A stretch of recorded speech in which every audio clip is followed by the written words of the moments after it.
And a lady was complaining about the fact, I think she said I had to go without food because she had a hamster. So you know what hamsters are, don't you? Yeah. Gentle listeners. Hamsters are very small, like Rodent. mice-like creatures. Yeah, it's a rodent.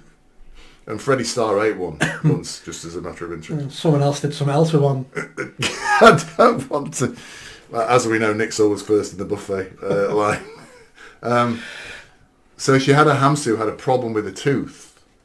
A hamster had a problem with the tooth. She took it to the vet. It cost her £500 to get the tooth fixed. And I was actually quite shocked about this. Now, just as some background for this, my father's from Trinidad, and he came to England in the 50s. And we had pets when we were kids in Leeds. We had pets. Everybody had pets, dogs, Alsatians, all that sort of stuff, certainly in the area where we lived. And if a dog became ill, generally we would... it would, if it had an injury and it clearly could, rather than actually spending any money to cure it, we'd just have it put down. If a hamster became ill, we'd probably just, and I'm sure our listeners won't respond well here, but you wouldn't necessarily treat it, you'd just leave it in the cage until it died or something like that. And anything, so we hardly spent anything on vet's bills, except if you had a particularly large animal, it might have to be put down. But I wouldn't, if a hamster of mine when I was a kid, or even now, had a problem with its tooth, I wouldn't even consider taking it to the vet. Yeah.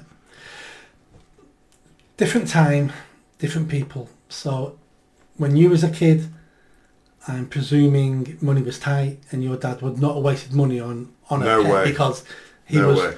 No, he would be nervous about going to the vets. Exactly. Of the vets, yeah, he'd look to pay the vet. He could. The other things to spend money on. But today we have lots of people have lots of disposable income. The main problem after that really is the lack of children we have. Pets have become child substitutes. We see, when we were kids, people would have 2, 3, 4, 5 children. Yeah. Now you're lucky to have 1 or 2 children. Lots of people don't have children. Dogs, cats, pets become their children. They're given names, look after them. They hug them. Vets, it's harder to become a vet than it is a doctor. Because to get on a vet training course at university requires higher qualifications to become a doctor. Yeah. Because you make more money as a vet. Certain vets do anyway.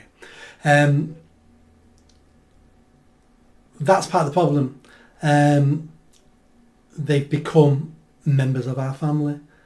And £500, I won't name him, a friend of mine had no money, skint, bothered £1,500 to have her dog's ears drained. £1,500? And she had no money, she had to bother the money to have her dog's ears drained. But this... 2 years later, she had it put down. This flies in the face of you saying people have got more disposable income, because she didn't have disposable income. People she got the money off did. And she didn't have any children. That was her baby. Yeah. She called it her baby. Yeah. She cried when the dog cried. It was her baby. Do dogs cry? It makes a noise. I'm not sure you cry. But anyway, that is a huge part of the problem. And in this country, we love animals. Well, many people love animals. I got told that I wrote about this in one of my books. This is a true story. I won't name the people to protect the guilty. No, name them. Family dog is ill. The mum, dad, 2, 3 kids, got no money to take it to the vet. So took it to the vets. It was something like £1,500 for this operation. Couldn't afford it. Started a fundraiser online. £1,500 to get our dog. They put lots of pictures of the kids playing with the dog on the fundraiser, and they raised £3,500. At that point, I'm going, fair enough. If you want to give your money to save someone else's dog, it's your money. They didn't lie to you. This is where it goes wrong. So one of their neighbours or one of their friends finds out what they're doing and says to them, there's a vet round the corners which is subsidised by a charity, and if you're on benefits and take your dog there, they will do the operation at a fraction of the price. They said, we're not on benefits. Well, I am. I'll take your dog in as my dog in. Yeah. Took it in, booked in the operation, and it cost, let's say, £150. It was something like that. Yeah. 2 days later, the family went to the travel agents and booked a family holiday to Disney World. With the £3,500. With £3,500. That was... Was this somebody within your family? No, this was... somebody you know? This was a story of somebody who I know was told this about somebody else. Oh, right, okay. But I did a bit of digging and it's all true. And what happened? That was it. They went. Nobody...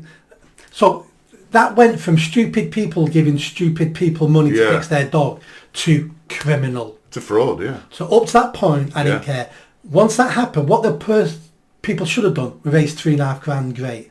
Get our dog fixed, and now we donate. Anything left over, give it back. It's hard to give back, but we'll donate it now to the vets who do stuff for free for poor people. That's what they should have done. That's what they should have done. No, they took a family holiday to Disney World on it. They're just horrible people. Yeah, but I wrote about it in a book. I thought about what makes people do this.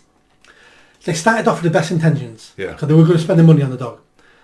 But after they raised the money and got a dog fixed, what happens then is all those people didn't need that money. Because if they needed the money, they wouldn't have given it us. Because I wouldn't give my money to anybody. This is them rationalising. They're either rich or they're stupid. They didn't want the money. That's why they gave it to us. So how I spend it now doesn't really affect them because they've already given that money away. I'm not now taking the money off them. Yeah. So they've rationalised it themselves. And that's what happens when you offer people stuff for free.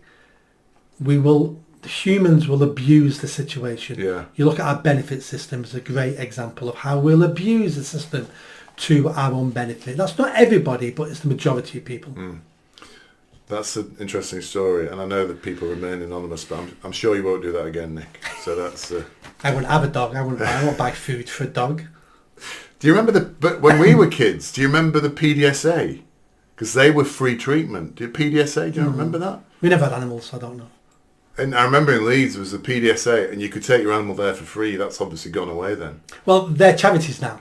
So there's lots of charities. Maybe there are where you can actually get your animal treated for free. Yeah, I don't think it's completely free. I think you've got to pay a little bit. Yeah, so I would probably do that then.